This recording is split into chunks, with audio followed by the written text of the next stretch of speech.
Hello, this is Seamus, also N7MYW. Well, today, non-ham radio related video. I have really not taken some time out to share my other main hobby, and that being the shakuhachi.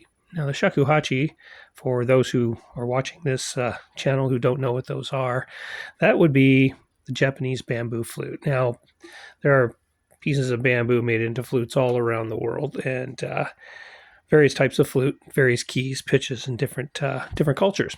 But the shakuhachi is distinctly Japanese, and I have always had an affinity for it. My grandfather was a resident of Japan and lived and then died there in the 70s. He lived there on and off from the late 40s all the way until the late 70s, and he always instilled kind of a love of Japan in me. Maybe it's part of my blood. I don't know. But I've always had a distinct passion for the music, especially of Japan, and the culture and the history. So I would probably say that the first time I heard the shakuhachi was in the late 90s when I heard it on a show, and that show was called The Hearts of Space out of San Francisco. Actually was on a Disneyland vacation and couldn't sleep at night, so I was listening to the radio trying to sleep, and the shakuhachi came up, and I was enchanted. So in 2010, I purchased my first, which was this one here. This particular flute is, now three of my flutes are from a wonderful maker, artist, actor, general, all-around amazing person. His name is Perry Young, and he builds and sells flutes as well as being a great player. He builds these and does an amazing job. Now, this was my very first one.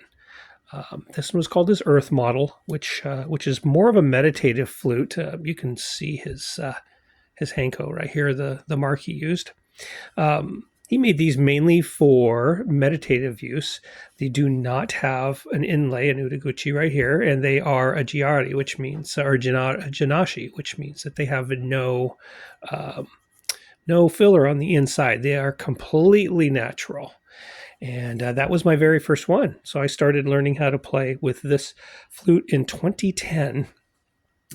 Then I made a trade that same year of some Native American flutes for this wonderful chikusing line.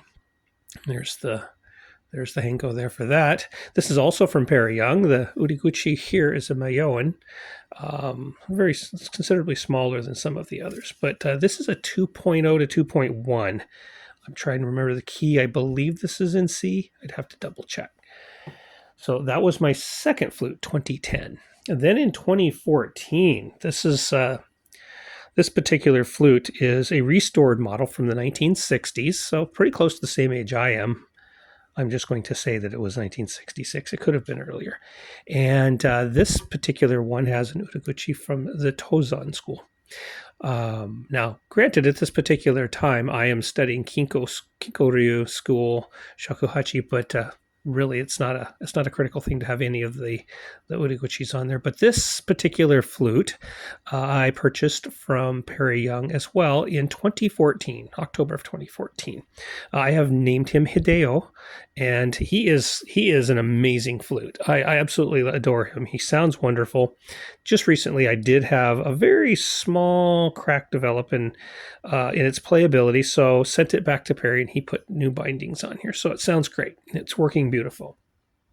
And then finally, a flute that I traded a couple of flutes for. This is a wooden shakuhachi built by Jeffrey Ellis from Ellis Flutes. It's made of maple and stained that darker color. And this flute sounds absolutely amazing. Absolutely amazing.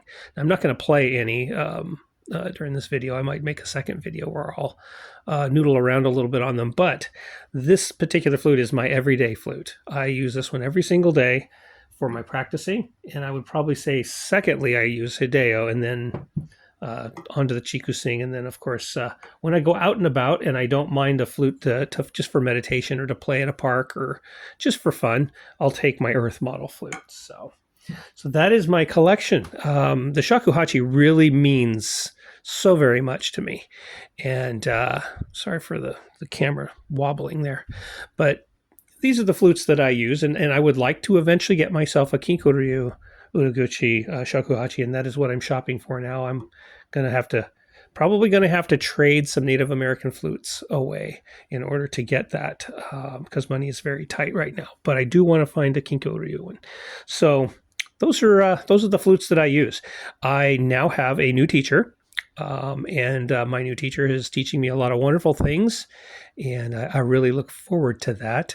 I will put a link below for young flutes and also for my teacher, Hansapuro Araki the sixth, and he's been a delight to get to know, and I have more lessons from him in the future. I'm really looking forward to it as I try to progress in my shakuhachi studies. So it's just another thing that I really, really love that's part of my life, and these flutes really mean a lot to me. I just adore them. One can never have too many flutes, but like ham radio, it's the same thing with my handheld radios, but I can't collect near as many flutes. Thank you so much for watching. Yeah, I'm going to probably be adding a little bit more shakuhachi content to my channel, but this particular intro gives an idea as to some of the flutes that I really do enjoy and love, and I hope that you enjoyed the video. And if you did, please give me a thumbs up and subscribe. It doesn't cost anything to subscribe. I do not have a Patreon. I do not make money on any of these. So if you are interested, please let me know. And let me know in the comments below if you enjoyed this video. Thank you so much for watching. I'll say 73 from Seamus and 7MYW.